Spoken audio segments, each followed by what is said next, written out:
Sam Granville from Knoxville. We were just talking during the break there, Sam, that this is a really interesting athletics program to follow with Tennessee football playing right down the road in Nashville in their bowl game coming up, and then Tennessee basketball obviously having some really good games that they just went through and some good games upcoming. We will start there on the court. And this is a basketball team that I think coming into the season, obviously some high expectations with a Hall of Fame coach that's coming back and a lot of great players that are coming back here on this team. As you diagnose this team as they enter yet another big game against Louisville, we'll break the game down here in just a moment. But where do you see this team after 10 or so games? Yeah, it really is kind of a gut check moment tonight with Louisville coming to town as you've lost 3 consecutive games. And, one of your starters has now been named out for the season, and Cade Phillips, your starting power forward, he's out for the year. Earlier this week, or yesterday, that is, Coach Barnes says, all right, we're going to start a true freshman in his place. Dwayne Brown going to come in. So you're really at a moment right now where we said last week, you're not in panic mode. You still have plenty of time before we get into conference play, before you start saying, all right, the sky's falling. But right now, 4 losses in a row, that's really tough to start the year. So if you can pick up a big win against Louisville, where you got a sold out crowd on a Tuesday evening matchup here in Rocky Top, you got your power forward out for the season, a true freshman starting. It's like, all right, we really got to figure things out, and it seems like we got to figure them out now. Yeah, and I feel like last week when we were talking about this 3-game losing streak, it was Nate Ament was just, it seems like he's being a little bit inconsistent. Do you expect him to have that bounce back game tonight against Louisville? I do. I think whenever you have, a true freshman, someone who he just turned 19 last week, he's never, faced competition like this in all of his time as a high schooler. You're the alpha. You're the number one guy on the court. You're the one who controls the pace at all times. And now when you're out there and you got a lot of guys around you who can kind of bully you, they've been in a Division I weight room for a lot longer than you have. They can back you down and do all those things.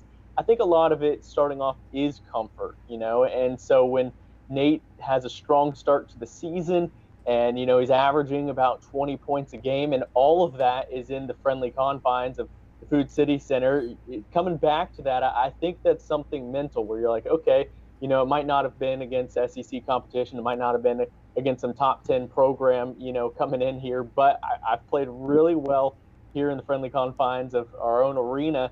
And now I got to get it back going. Now I'm kind of getting to the point where I've slipped off a little bit as far as production. You still, you say, man, he's taking this major dip, and it's like, well, he's still averaging, 12 points a game, as a true freshman. You love to see it up closer to the 19, 20-point range. But I do think that even with Louisville probably game planning, hey, it's worked for these other teams to take away Nate on the outside. Let's do the same thing. We've watched our film, I think, over these last couple of weeks and having off, spending a lot of time in practice and, okay, what do we need to fix? What can we plan on specifically for this game with Louisville? I would not be surprised to see Nate come out tonight and have himself a ball game that goes, okay, you guys can breathe a sigh of relief. That true freshman we saw to start the year, he's going to be here all season long. It's just going to be a bit of a roller coaster because, again, he's 19 years old and he's never played this type of competition. You brought up something that I was going to ask about, and it was that long layoff. I mean, we've gone a whole week since we've talked to you last, and they haven't played a game at all, obviously, with finals and the semester winding down. Are you a little bit concerned that there might be some rust against, a pretty good Louisville team?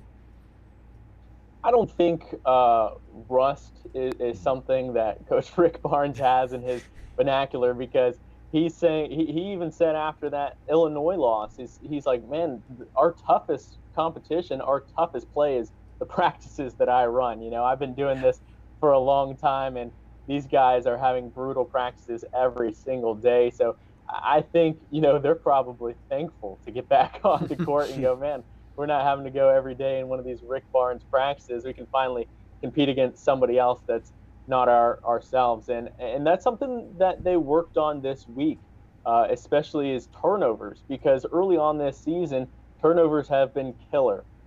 When you really have one true point guard, that is Jacoby Gillespie, and then after that, it's kind of by committee in the guard room. Turnovers have been an issue early on this season, and one thing that Coach Barnes did this week when they were practicing in the Food City Centers, he set up some red and black balloons, the colors of Louisville, and anytime they had a turnover, they popped one of those balloons. And once they started popping all of the balloons, once all the balloons are popped, all right, we are running, and we are running a lot. So that's something that they've tried to clean up. We'll see what that turns out into the product on the court tonight. But there has been a lot of work in practice of, okay, we turn the ball over, we treat it as it's, not our most prized possession. We're going to pay for it. So we'll see what happens on the court tonight. Let's hear from Coach Barnes about practice and getting ready to transition there to the Cards. Well, I think a lot of things. There was a lot that we had to work on and keep working on, and I do think we've made some progress, but we'll see as we keep moving forward here. But I thought their attitudes were really good in terms of, we just broke down everything where we felt like we had to make the biggest jumps. Obviously, it's taking care of the ball was a big part of it. Defensively, our ball screen coverage, trying to continue to clean that up with so many people doing that. But just overall, as a group, trying to get guys to understand the roles, the details, just any and everything you could imagine. That's what we talked about. Again, I think we have practice, but we'll see tomorrow if we can play well. And we're playing against a team. I've got a lot of respect for Pat Kelsey and the job that he's done at Louisville. I mean, he took over a program that we know this has had great success, certainly for a long, long time. And he won the great coaching jobs a year ago, and he's doing it again this year. And so it'll be a great test for us, and we're going to see if we can get better when the lights come on. Awesome stuff there. And one of the big things about this game that I find interesting is it's the last Power 5 tests for this basketball team before they enter conference play. And we've all seen the selection show at the end of the season, and they highlight all of your Q1 wins and your star-studded wins, so to speak.